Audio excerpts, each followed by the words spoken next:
സ്വാതന്ത്ര്യ ദിനാഘോഷവേളയിൽ വന്ദേമാതരം പൂർണ്ണരൂപത്തിൽ ആലപിക്കുന്നതുമായി ബന്ധപ്പെട്ട് സംസ്ഥാനത്ത് വിവാദം കൊഴുക്കുന്നു. ഗാനം ആലപിക്കണമെന്ന് ചീഫ് സെക്രട്ടറി നിർദ്ദേശിച്ചെന്ന തരത്തിലാണ് ആദ്യം വാർത്തകൾ വന്നത്. എന്നാൽ സ്വാതന്ത്ര്യ ദിനാഘോഷ ചടങ്ങുകളിൽ വന്ദേമാതരം പൂർണ്ണമായി പാടാൻ നിർദ്ദേശം നൽകിയിട്ടില്ലെന്ന വിശദീകരണവുമായി ലോക്ഭവൻ രംഗത്തെത്തിയതോടെ വിഷയം കൂടുതൽ സങ്കീർണമായി. ഈ വിഷയത്തിൽ ഒരു നിർദ്ദേശവും നൽകിയിട്ടില്ലെന്നാണ് ലോക്ഭവൻ വ്യക്തമാക്കിയത്. ഗവർണറുടെ നിർദ്ദേശപ്രകാരമാണ് ചീഫ് സെക്രട്ടറി വന്ദേമാതരം മുഴുവനായി ആലപിക്കണമെന്ന് നിർദ്ദേശിച്ചതെന്ന് പറഞ്ഞായിരുന്നു സർക്കാർ നേരത്തെ പ്രതിരോധിച്ചിരുന്നത്.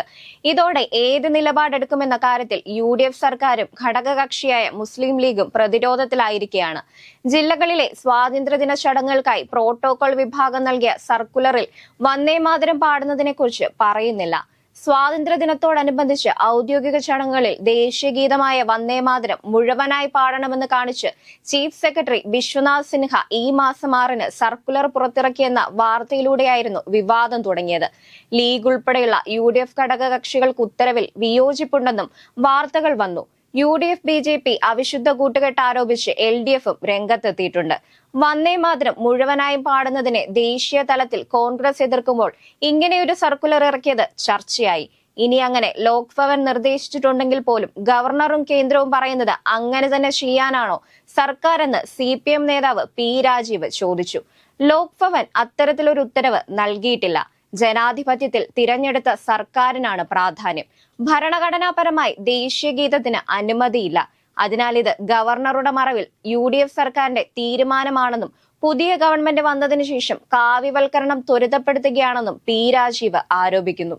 വന്ദേമാതരം പൂർണ്ണമായി പാടണമെന്നത് RSS നയമാണെന്നും നിർദ്ദേശം പിൻവലിക്കണമെന്നും പ്രതിപക്ഷ നേതാവ് പിണറായി വിജയനും CPM സംസ്ഥാന സെക്രട്ടറി MV ഗോവിന്ദനും ആവശ്യപ്പെട്ടിരുന്നു.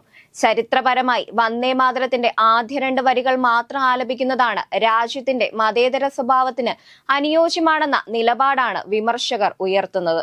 മുഴുവൻ വരികളും നിർബന്ധമാക്കുന്നത് RSS അജണ്ട നടപ്പിലാക്കാനാണെന്നും രാജ്യത്ത് പൊതുവെ അംഗീകരിക്കപ്പെട്ട കീഴ്വഴക്കങ്ങൾക്കെതിരാണിതെന്നും ചൂണ്ടിക്കാട്ടി വിവിധ രാഷ്ട്രീയ നേതാക്കൾ ഇതിനെതിരെ രംഗത്തെത്തിയിട്ടുമുണ്ട്.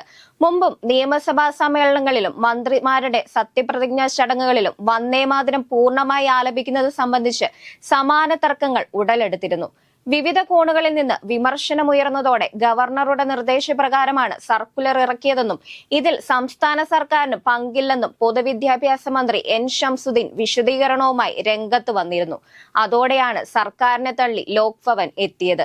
ലോക്ഭവന്റെ വിശദീകരണം വന്നതോടെ സർക്കാർ വീണ്ടും വെട്ടിലായിരിക്കുകയാണ്. ആഭ്യന്തരമന്ത്രി രമേശ് ചെന്നിത്തലയും വ്യവസായ മന്ത്രി കുഞ്ഞാലിക്കുട്ടിയും വന്ദേമാതരം പൂർണ്ണമായും ചൊല്ലുന്നതിന് എതിരാണ്. സർക്കാർ പുറത്തിറക്കിയ സർക്കുലർ ഗവർണറുടെ നിർദ്ദേശപ്രകാരം ചീഫ് സെക്രട്ടറി മറികടന്നുവെന്നാണ് മന്ത്രിമാർ പ്രതികരിച്ചത്. ചീഫ് സെക്രട്ടറി സർക്കുലറായി നൽകുന്നത് കേന്ദ്ര നിർദ്ദേശമാണെന്ന് മന്ത്രി K മുരളീധരൻ ആരോപിക്കുന്നത്. ഒപ്പം സംസ്ഥാനത്ത് നിലവിലുള്ള പ്രോട്ടോകോൾ തന്നെ തുടരുമെന്നും ഒരു കാരണവശാലും വന്ദേമാതരം പൂർണ്ണമായും ചൊല്ലില്ലെന്നും മുരളീധരൻ ഉറപ്പിച്ചു തന്നെ പറയുന്നുണ്ട്. ഇതാണോ ഇനി സർക്കാരിന്റെ പുതിയ നിലപാട്, അതോ മുരളീധരന്റെ വ്യക്തിപരമായ അഭിപ്രായമാണോ എന്ന കാര്യത്തിൽ വ്യക്തതയില്ല.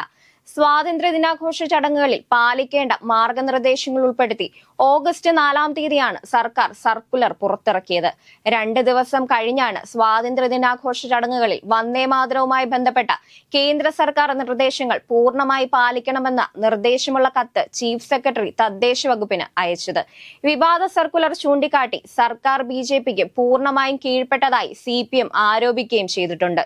വന്ദേമാതരം പൂർണ്ണമായി ആലപിക്കേണ്ടതില്ലെന്നാണ് UDF നിലപാടെന്നും മുഖ്യമന്ത്രി VD സതീശനുമായി കൂടിക്കാഴ്ച നടത്തിയ ശേഷം പാർട്ടിയുടെ തുടർന്നുള്ള പ്രതികരണങ്ങൾ ഉണ്ടാകുമെന്നും മുസ്ലിം ലീഗ് ദേശീയ ജനറൽ സെക്രട്ടറിയും വ്യവസായ മന്ത്രിയുമായ PK കുഞ്ഞാലിക്കുട്ടി പറയുന്നുണ്ടെങ്കിലും ഗവർണറുടെന്ന പേരിൽ ആദ്യം വന്ന സർക്കുലർ അപ്പോൾ ആരാണ് ഇറക്കിയതെന്ന ചോദ്യം ഇപ്പോഴും ഉത്തരമില്ലാതെ നിൽക്കുകയാണ്.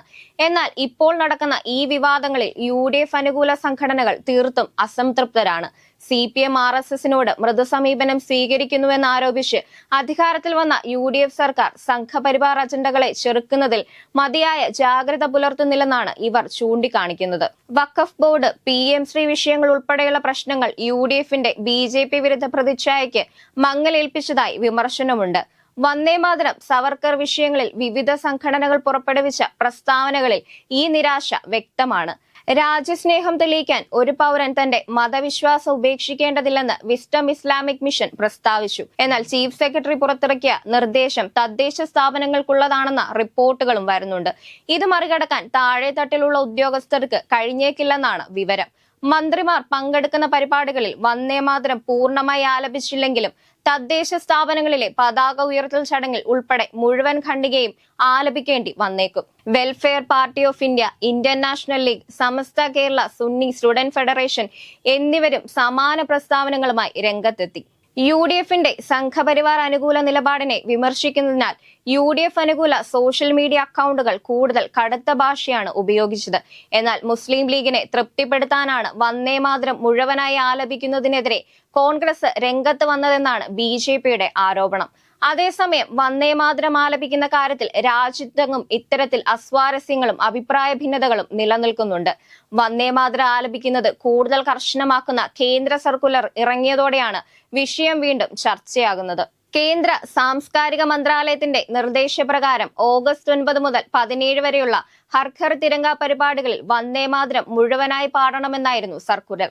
സംസ്ഥാന ഗീതത്തിന് ശേഷം ദേശീയ ഗീതമായ വന്ദേമാതരവും പിന്നെ ദേശീയ ഗാനവും എന്ന ക്രമത്തിൽ ആലപിക്കണമെന്നായിരുന്നു പുതിയ മാർഗനിർദ്ദേശം. ആദ്യം സംസ്ഥാന ഗീതമില്ലെങ്കിൽ ആദ്യം വന്ദേമാതരം, അതിനുശേഷം ദേശീയ ഗാനം എന്ന ക്രമത്തിലാണ് ആലപിക്കേണ്ടത്. സംസ്ഥാന ഗീതം ഇല്ലാത്തതിനാൽ വന്ദേമാതരമായിരിക്കും കേരളത്തിൽ ആദ്യം ചൊല്ലേണ്ടത്. വന്ദേമാതരത്തിൽ യഥാർത്ഥ കവിതയിലെ 6 ചരണങ്ങളും പൂർണ്ണമായി ആലപിക്കണമെന്ന നിർദ്ദേശമുണ്ടായിരുന്നു. ദേശീയ ഗീതത്തിന്റെ ഔദ്യോഗിക ആലാപന സമയം 3 മിനിറ്റും 10 സെക്കൻഡുമാണ്. ഇക്കാര്യത്തിൽ തമിഴ്നാടിന്റെ നിലപാടാണ് കേരള സർക്കാർ മാതൃകയാക്കേണ്ടത്. തമിഴ്നാട്ടിലെ എല്ലാ ഔദ്യോഗിക പരിപാടികളിലും വിദ്യാഭ്യാസ സ്ഥാപനങ്ങളിലും തമിഴ് തായ്വാഴ്ത്ത് ആലപിക്കുന്നത് നിർബന്ധമാക്കണമെന്നാവശ്യപ്പെട്ട് മുഖ്യമന്ത്രി സി ജോസഫ് വിജയ് നിയമസഭയിൽ പ്രമേയം അവതരിപ്പിച്ചു കഴിഞ്ഞു. വന്ദേമാതരവുമായി ബന്ധപ്പെട്ട് കേന്ദ്ര സർക്കാർ നൽകിയ നിർദ്ദേശങ്ങൾക്കെതിരെയാണ് മുഖ്യമന്ത്രി നിയമസഭയിൽ പ്രമേയം കൊണ്ടുവന്നത്. ഭരണപക്ഷവും പ്രതിപക്ഷവും ഉൾപ്പെടെ സഭയിലെ എല്ലാ രാഷ്ട്രീയ പാർട്ടികളും ഈ വിഷയത്തിൽ സമാനമായ അഭിപ്രായം പ്രകടിപ്പിച്ചതിനാൽ പ്രമേയം ഐക്യകണ്ഠേന പാസ്സാകാനാണ് സാധ്യത. സ്വന്തം സ്വത്വത്തെ ചോദ്യം ചെയ്യുന്ന ഏതൊരു നീക്കത്തിനെതിരെയും തമിഴ് ജനത ഒന്നിച്ചു നിൽക്കുന്നതാണ് ചരിത്രം. സംസ്ഥാന താൽപര്യങ്ങൾക്ക് വിരുദ്ധമായ ഏതൊന്നിനെയും ഒന്നിച്ചു നിന്ന് പ്രതിരോധിക്കുന്ന ഈ തമിഴ് മാതൃകയാണ് കേരളം കണ്ടുപഠിക്കേണ്ടത്.